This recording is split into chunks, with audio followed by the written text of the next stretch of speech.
XLOOKUP is great, but it can be kind of limiting having to select each individual column independently. So let me show you how to do a two-way XLOOKUP where you can select a column and then you can select a row, then it will return the value where they match. So for example, we have Damian Steele. Let's go ahead and select Damian Steele and then let's do Q3. So Damian Steele, Q3, 19,000. So it'll work exactly like that. So first I'm going to show you how to do this with a single cell. And then second, I'm going to show you a real life example that uses two-way lookup, but you're able to do it for a whole grid of cells instead of just a single cell. All right, so the first thing you're going to do is type equals XLOOKUP. We're going to select the associate, so the search key will be the cell that contains the associate. Put a comma, and then we're going to select all of the different associates that we have. And I'm going to go all the way through the end of column C, just as good practice. Now normally, we would go ahead and select a single column, and then press enter, and it will show us Damian Steele, 14,000, Damian Steele, 14,000. But this isn't dynamic. So instead of a single column, we're going to type XLOOKUP for our return range. And then we're going to select the second search key. In this case, it's which quarter it is. So I'll select the quarter drop down as the search key. And then I'll select all of the different quarters. Then I'll put a comma, and we want to have a range that includes all the different options that we could have. So I'm going to select D7, which is the first available option. Go over to G7, which is the last available option for the first associate. And then we're going to go all the way down through the end of the column. And this needs to match this. So if you only have C7 through C30, for example, that this would need to be D7 through D30. And I'm going to go ahead and put a comma, so that way it's blank if it's missing. We'll close out this XLOOKUP. Then I'll put a comma, so that way it's blank if this is missing. And then we'll close out that outer XLOOKUP. And once I press enter, you can see that we have it working exactly as we planned. So Ophelia Hollow, for example, in Q3, Ophelia Hollow, Q3, 27,000. If I update this to Q1, it will update automatically to 22,000. If I want to go down towards the end, Fiona Glenn is right down here, Q1, 25,000. Let's put Q2, 28,000, 28,000. So it's working exactly as we planned. So if you're doing a single nested XLOOKUP formula, you don't really need to anchor anything in because nothing is shifting. On the other hand though, if you're trying to do it for a grid, you need to make sure you're referencing cells correctly. So what we're going to do here is we're going to look up the value using a nested XLOOKUP formula or a two-way XLOOKUP formula that returns the opportunity owner and the date that correlates with the date we have right here. And then we're going to divide that number, and we're going to look up this opportunity owner from our targets right here. And then once again, we're going to return the target that's affiliated with the month that we have right here. So just to make it not too advanced at first, I'm going to show how to return the target. And this will be the same thing that we did before. All we need to do is anchor in some rows. So I'm going to type equals XLOOKUP. Then we want to look up the opportunity owner. In this case, it's the entire US region. I'll put a comma, and then we want to select all the different options. So we'll go D5 all the way through D16. Put a comma. We'll do another XLOOKUP formula. We'll select the search key, which is November 2024. Put a comma, select all the different options right here. Put a comma, and then we're going to select all the return options that are possible. We'll put a comma, that way it's blank if nothing's missing. Another comma, that way it's blank if nothing's found. And press enter.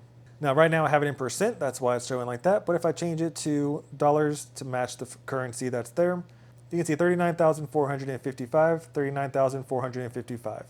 Now, where cell referencing is important is if I drag this down, we're going to get some messed up information. And the reason for that is because since everything is a relative reference, whenever I shift it down, all the different ranges are shifting down with it. So you may accidentally get a number that makes sense, but realistically, that's just luck. Because if I'm going down here, we're actually referencing all these numbers, and that's not actually how it works. So instead, we're going to make these either an absolute reference, where we add a $sign around both the column and the row, or we're going to make it a mixed reference, where the column stays the same, but the row can shift, or the column can shift, but the row stays the same.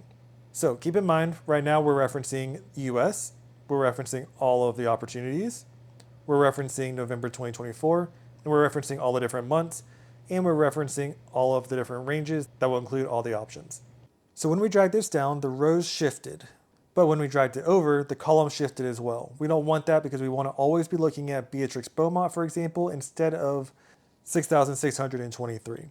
So what we're going to do here is we're going to anchor in the column with a $sign, so that way the column never shifts no matter where this formula is dragged over.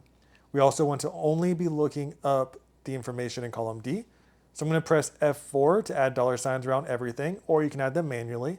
So now it's only going to look up this cell in D5 through D16, no matter where it is. So if I were to go ahead and drag this formula over, for example, you can see now it's only referencing this amount in this column. If I were to drag this formula down, you can see now it's referencing Beatrix Beaumont in the same column. The reason why we're getting an error is because now they're different sizes. And that's because this didn't shift, but everything else did. But we're going to fix that here in a second. So everything's working exactly as we want. Now, for this cell, we want the columns to be able to shift. So that way, when I drag this over, instead of looking at November 2024, we look at December 2024. But I want it to always look at row 4. So we're going to leave the column as a relative reference and then put a $sign in front of row 4. And then we want this to always stay the same because the lookup range will never change. And then we don't want the result range to shift because that should always be the same. So we'll go ahead and anchor that in again. So now everything should be good. So I can go ahead and drag this formula down. And if I double click right here, you can see that we're referencing Alistair Fox. That's perfect.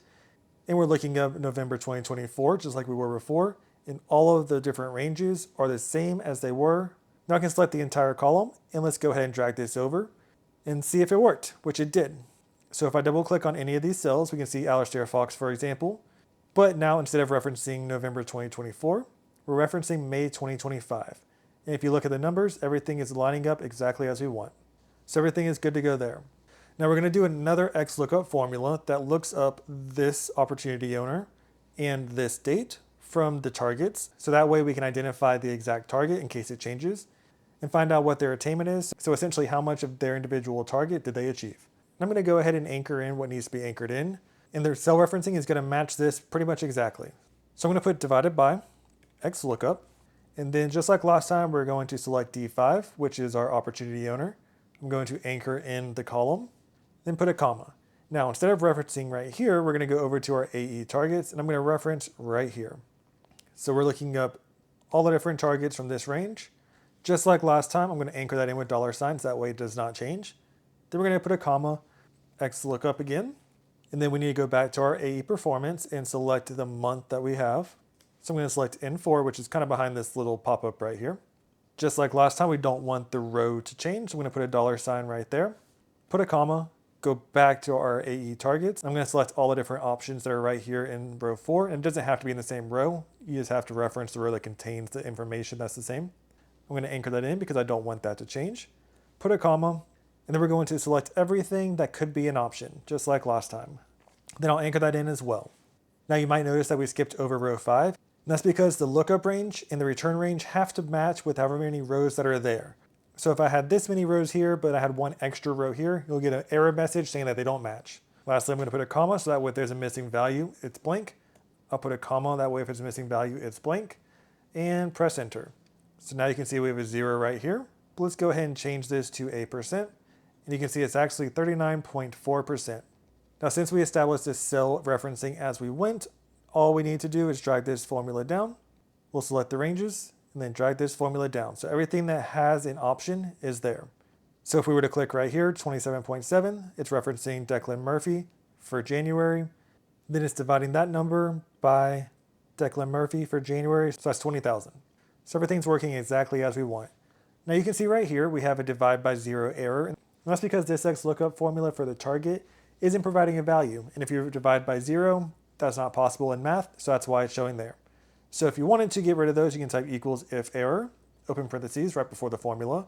Then after the formula, put a comma, and then close the parentheses. And now it's going to be blank if there's an error. So I'll go ahead and drag those down. And you can also drag these up because since there's not an error, those are going to show exactly as they did before.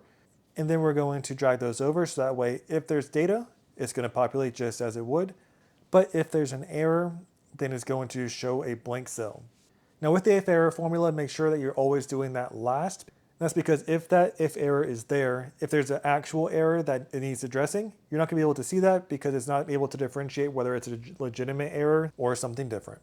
So that's it. That's how to do a two-way XLOOKUP, or some people call it a nested XLOOKUP as well.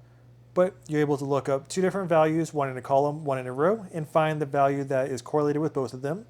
And then now you also understand different cell referencing to be able to make sure you're focusing on the right areas at all time when you drag that formula down in different parts of a grid. I have a video on cell referencing. If you need more practice with that, I'll drop that in the caption. And I also have videos on XLOOKUP formulas in general if you want to brush up on that, or different secret XLOOKUP formulas like this that really will elevate your spreadsheet to the next level. I'll drop those in the caption as well. If you haven't already, don't forget to subscribe. Let me know if you have any questions and like and comment for more.